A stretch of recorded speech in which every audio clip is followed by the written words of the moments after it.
Hello everyone, and welcome to Freaky Friday, the show where I talk about horror and everything horror related every week. Now let me ask you something. What is the face of evil?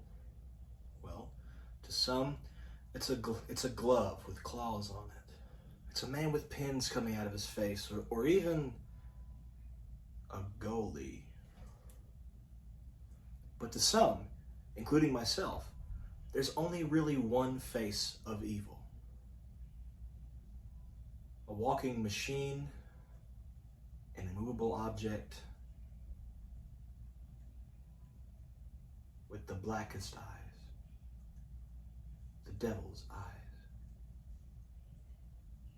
This week on Freaky Friday, the evolution of Michael Myers' mask.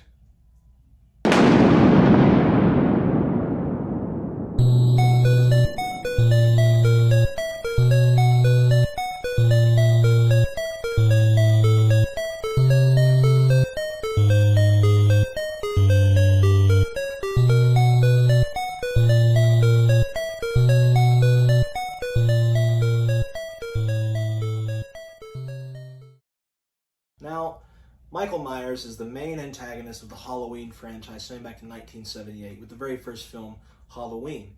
And in this video, we're going to look at his mask evolution and also how he evolved as a character, or maybe in some cases, devolved as a character as his movies went on. This will go from the original Halloween up until Halloween Ends, which I saw in theaters, and we'll talk about that. But I guess we should get started. Starting off, the original mask. Now, what do you get when you combine white appliance spray paint, no time to think about what you're doing, a small budget, and a blank Captain Kirk mask? Well, you get the first Michael Myers mask. Well, rather, the shape mask.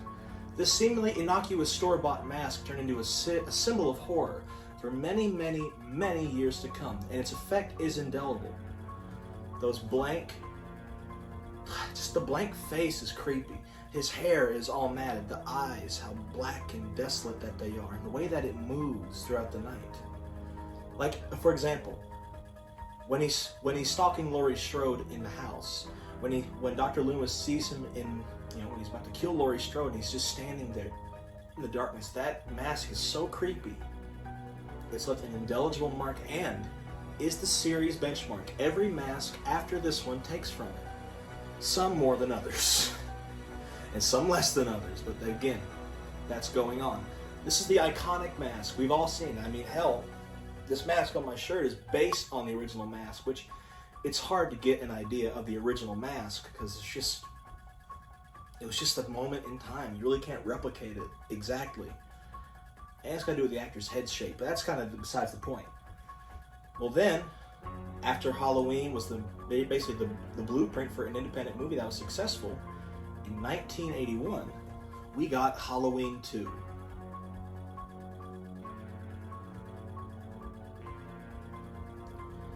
And some people like this movie, and some people don't like this movie.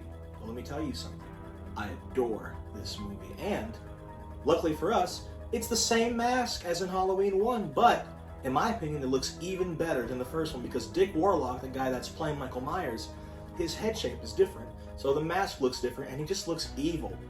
You know, A.J. Good from the House of Masks says it best. He's just the most evil looking Michael Myers that there is. And the way that Dick Warlock portrays the character too. Nothing short of awe-inspiring. I mean, this one's gotta be in the top 3 Michael Myers masks. I mean, come on. It's incredible. It's like the Mona Lisa, but in like mask form. Oh, it's the Halloween 2 mask. Great. Wonderful. Now, I would go over Halloween 3, but in case you didn't know, Michael Myers isn't in Halloween 3. Well, he kind of is. He's on a TV screen. That's not really counting as in the movie. Well, this is some years later. In the mid-'80s, we got Halloween 4. The Return of Michael Myers.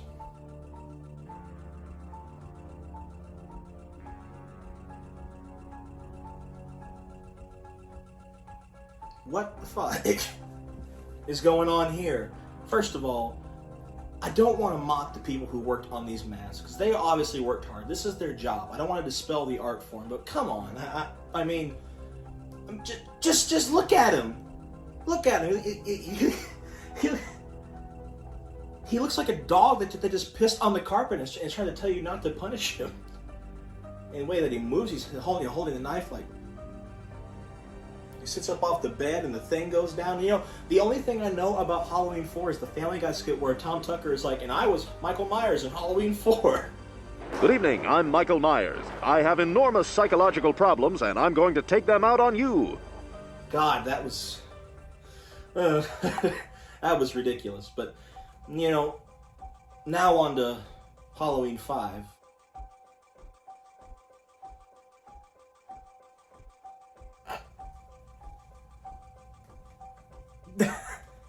Now on to Halloween 5.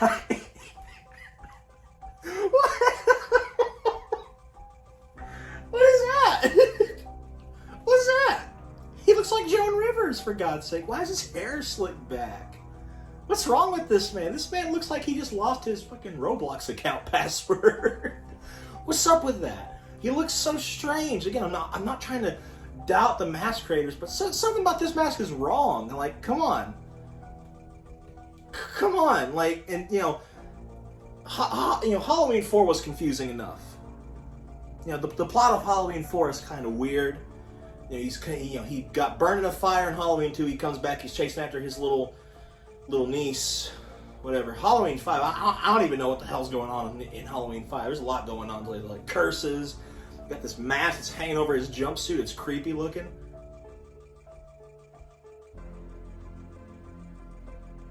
You know, Halloween 6 is not bad. It's a step in the right direction. At least in the mask. The mask is not too bad, but it's not too good either. It's kind of going towards the first Kirk, the first shape mask, the iconic one that we all know and we all love.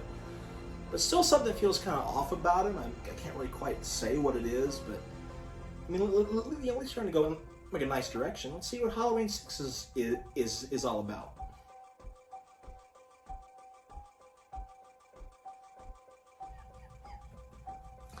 Okay, look. At least it looks more shape-like, but you can see his eyes. His eyes are showing, and that's kind of like the point. I mean, do we hear what Loomis just said over there? Motionless face and the blackest eyes, the devil's eyes. This is all like they're like the Curse of Thorn nonsense, like with the cult, and they're I'm gonna touch my niece, Sam, Woody Allen. Why is he fighting Busta Rhymes? The mask looks like an action figure. I have a Michael Myers figure over there that looks kind of like this. He's based on Halloween 2. Why is he so plasticky looking? Like, I know masks are made of latex, but shit, this one's a bit strange. Why do they keep changing so much? You can literally get the old mask. You can remake it. Like, I know I said earlier it's not possible. You can at least get fucking close. It's like 2002 at this point. But yeah, if he fought Busta Rhymes in a burning house on a webcam, what kind of live leak shit is this? So, like, the mask is whatever, but God, what happened here? Can this franchise get any weirder?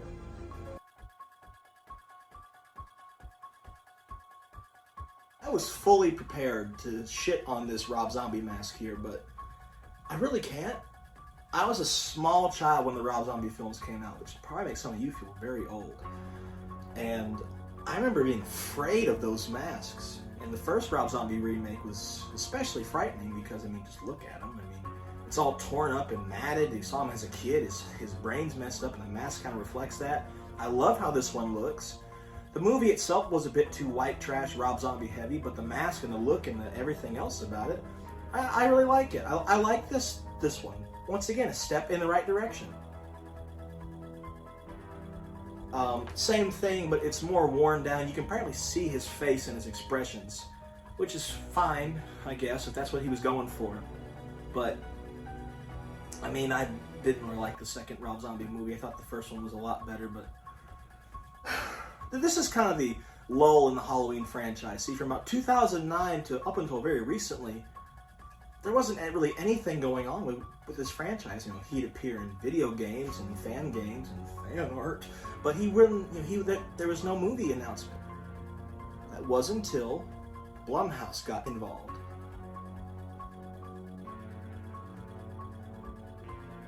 And then John Carpenter came back, then Laurie Strode came back, and then we got the new mask. And you know something? I'm just going to say it. This mask is amazing. This one belongs up there in the echelon, man. It belongs with the Shape, the first one, and the second one. Rob Zombie mask is kind of like the little distant cousin they don't really talk to because he's into like cryptocurrency, but this one's kind of on the right track. That one looks great. And I remember going to a date at the drive-in to see this movie when it first came out.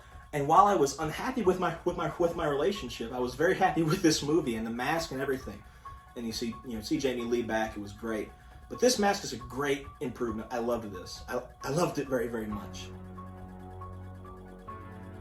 And then we got to go to Halloween Kills, which I love the look of the mask, but he killed an entire town by himself.